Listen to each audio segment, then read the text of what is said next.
안녕하십니까. 뉴스데스크 강원입니다. 지난해까지만 해도 강등을 걱정하며 승강 플레이오프를 치르며 간신히 K리그1에 잔류한 강원FC가 올 시즌에는 극적으로 리그 준우승을 차지했습니다. 새로운 역사가 쓰여진 날에 강원 도민들은 밤이 어두워질 때까지 기쁨의 순간을 만끽했는데요. 내년에 출전하게 될 아시아축구연맹 챔피언스리그에도 기대가 커지고 있습니다. 이준호 기자가 보도합니다. 강원FC 양민혁 선수가 수비라인 앞에 떨어진 공을 골문 구석으로 밀어찹니다. 선취골을 넣은 양민혁 선수는 강원 팬들에게 소나트를 날립니다. 올해 3번 맞부터 모두 졌던 포항을 상대로 강원FC가 홈에서 첫 승리를 거둡니다. 김천 상무를 밀어내고 최종 리그 순위 2위로 올라서는 순간입니다. 올해 거둔 리그 성적은 지난 2008년 구단 창단 이후 가장 높은 순위입니다. 첫 준우승을 거두자 팬과 선수단은 밤이 캄캄해질 때까지 기쁨을 만끽합니다. 팬들은 양민혁과 한분기 선수에게 각각 팬이 뽑은 MVP와 기량 발전상을 선물합니다. 제 인생에 있어서 절대 잊지 못할 해가 될 것 같고 모두에게 감사하다는 말씀 전하고 싶습니다. 이번 리그 준우승으로 내년에 강원FC는 아시아축구연맹 챔피언스리그에도 진출합니다.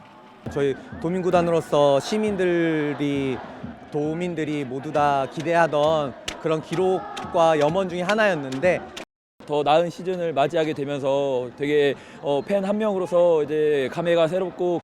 다만 챔피언스리그의 엘리트 대회에 나갈지 그보다 낮은 등급의 리그2에 진출할지는 아직 결정되지 않았습니다.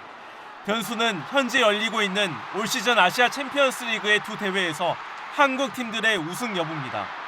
엘리트와 리그2에서 K리그 팀이 모두 우승하면 다음 시즌 강원FC는 리그2에 나가야 합니다. 반면 올 시즌 두 대회 가운데 하나라도 다른 나라가 우승하면 다음 시즌 강원은 엘리트 무대에 진출 기회가 주어집니다. MBC 뉴스 이준호입니다. 일제강점기 잔재를 청산하기 위해 친일파 재산은 국가로 귀속되고 있는데요. 최근 시민단체들이 친일파 민영휘의 춘천 땅을 지목해 환수를 촉구하고 나섰습니다. 문제는 이런 친일 재산이 어디에 얼마나 더 있는지 정부 차원에서 파악이 안 되고 있다는 점입니다. 이송미 기자가 보도합니다. 춘천산 중턱에 자리 잡은 묘지입니다. 한눈에 봐도 웅장한 봉분, 입구부터 비석까지 가지런히 정돈돼 있습니다. 친일파 민영휘의 묘지입니다. 조선 후기 관료로 활동했던 민영휘는 한일 병합에 기여한 공로로 귀족 자귀인 자작을 수여받았습니다. 지난 2005년 친일재산 귀속법이 제정된 지 20년 만에 친일 재산을 찾던 시민단체들이 최근 민영휘의 춘천 땅을 발견했습니다. 네, 이 묘지가 있는 산이 민영휘의 소유로 추정되는데요. 규모만 19만 6천 제곱미터가 넘습니다. 축구장 30개를 합친 규모입니다. 현재 이 산의 소유주는 민영휘의 후손 10여 명, 공시지가는 33억 원이 넘는데 실거래 가격은 이보다 높을 것으로 추정됩니다. 탐욕과 재산을 물린 민영휘의 재산과 경남 사천의 가장 대표적인 친일파 최연국의 친일 자산을 환수할 것을. 문제는 친일 재산이 어디에 얼마나 더 있는지 파악되지 않고 있다는 겁니다. 친일재산 귀속법에서 정한 공식 재산조사위원회의 활동 기간은 5년, 지난 2010년에 끝났습니다. 이후 재산조사 업무가 법무부에 이관됐는데 광복회와 시민단체가 7건을 발견했을 뿐 법무부가 자체 조사한 실적은 없었습니다. 사실상 친일파들의 재산조사 업무를 광복회와 시민단체에 의존해온 겁니다. 친일 후손들이 그 친일 조상들한테 물려받은 재산에 대한 매각과 명의 변경을 통해서 재산을 숨기는 거를 막을 수 없다는 겁니다. 아직 많이 남아 있거든요. 10년 넘게 활동을 멈춘 친일 재산 조사. 최근 국회에서는 조사위원회의 활동을 부활시키는 특별법이 다시 추진되고 있습니다. MBC 뉴스 이송미입니다. 오늘 새벽 1시 40분쯤 양구군 해안면의 한 주택에서 불이 나 집과 창고, 비닐하우스까지 모두 불에 탔습니다. 소방서 추산 1억 6천만 원의 재산 피해가 발생한 가운데 경찰과 소방당국은 충전 중이던 전동 가위 배터리에서 불이 시작된 것으로 보고 정확한 화재 원인을 조사하고 있습니다. 자정쯤에는 울릉도에서 호흡곤란 증세를 보인 60대 백혈병 환자가 헬기로 강릉 지역의 병원으로 이송돼 치료를 받았습니다. 또 어제 새벽 강릉 경포 해수욕장에서 파도에 휩쓸려 실종된 40대 여성에 대해 해경이 경비함정과 연안 구조정을 투입해 이틀째 수색 작업을 벌이고 있습니다. 기온이 하강함에 따라 강원 도내 주요 스키장이 오는 29일부터 잇따라 개장합니다.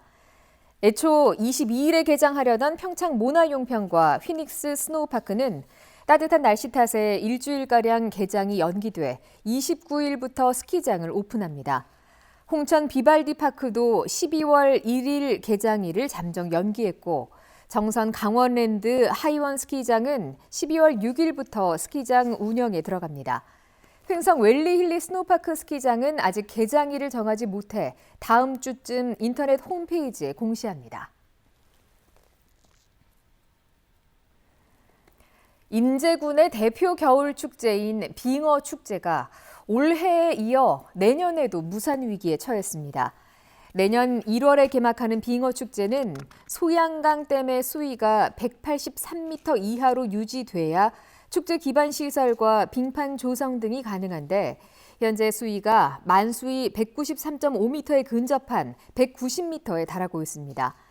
인제군과 인제군 문화재단은 한국수자원공사와 한강유역본부, 환경부 등 관계기관과 소통하고 있지만 홍수와 가뭄 등 이상기후 대비를 위해 방류량 증가가 어려운 상황이라고 밝혔습니다. 부실 공기업인 강원 중도개발공사에 강원도가 295억 원을 출자하는 방안이 내일 도의회에서 논의됩니다. 강원도는 레고랜드 주변 하중도 개발을 추진하는 강원 중도개발공사의 자금 유동성 위기를 막겠다며 295억 원을 공사에 지원하는 출자 동의안을 도의회에 제출했습니다. 이에 대해 도의원들은 강원도가 공사를 위해 대신 갚아준 2,050억 원도 돌려받지 못했는데 또 도민의 혈세가 투입된다고 우려하고 있습니다. 자동차 세와 과태료 상습 체납 차량에 대한 권역별 시군 합동 번호판 영치 활동이 실시됩니다. 원주시와 횡성군, 평창군, 3개 시군은 내일은 평창에서, 26일엔 원주에서, 27일엔 횡성에서 모여 2번 이상 자동차 세를 체납하거나 차량 관련 과태료 체납액이 30만 원이 넘는 차량을 단속해 현장에서 번호판을 뗀다는 계획입니다. 체납이 한 건인 경우는 영치 예고를 통해서 자진 납부를 유도합니다. 원주에서만 올해 모두 10억 2,900만 원을 징수할 정도로 체납 대상 차량이 많지만 평소 각 지자체별로는 단속 인원이 부족해 권역별 합동 단속에 나서고 있습니다. 정부가 올해로 종료되는 강원 수소 액화 산업 규제 자유 특구에 임시 허가를 부여해 특구가 연장됩니다. 중소벤처기업부는 규제 자유특구위원회를 통해 강원 액화수소산업 특구 등 7개 특구에 대해 연장 조치함에 따라 규제 법령 개정이나 규제 특례 적용 등 후속 조치가 이루어질 전망입니다. 강원 AI 헬스케어 특구는 21개 기업이 추가돼 특구 사업자 규모가 확대되는 등 사업자 변경이 승인됐습니다. 평창 600마지기 청옥산 야생화 생태단지가 다음 달 1일부터 내년 3월 말까지 동절기 휴장에 들어갑니다.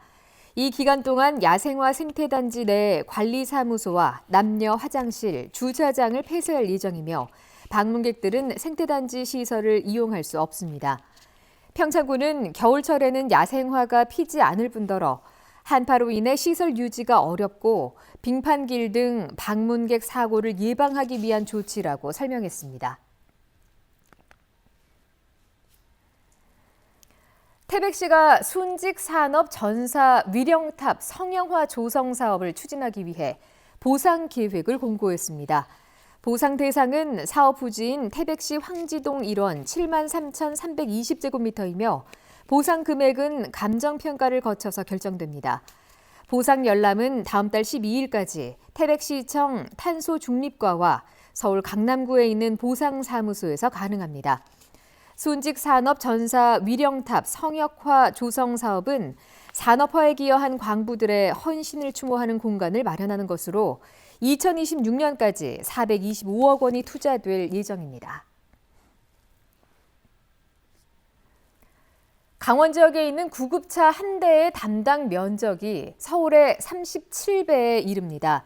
김승수 국회의원이 소방청으로부터 제출받은 자료에 따르면 지난해를 기준으로 강원도의 구급차 한 대당 담당 면적은 123.18제곱킬로미터로 서울보다 37배가량 넓었습니다. 또 구급대원 1인당 담당 면적은 21.15제곱킬로미터로 서울보다 53배가량 넓었습니다. 구급대 출동부터 현장 도착까지 소요 시간이 30분을 넘은 건수도 790건이 넘어 소방 구급차와 인력 확충이 시급합니다. 뉴스데스크 강원을 마칩니다. 고맙습니다.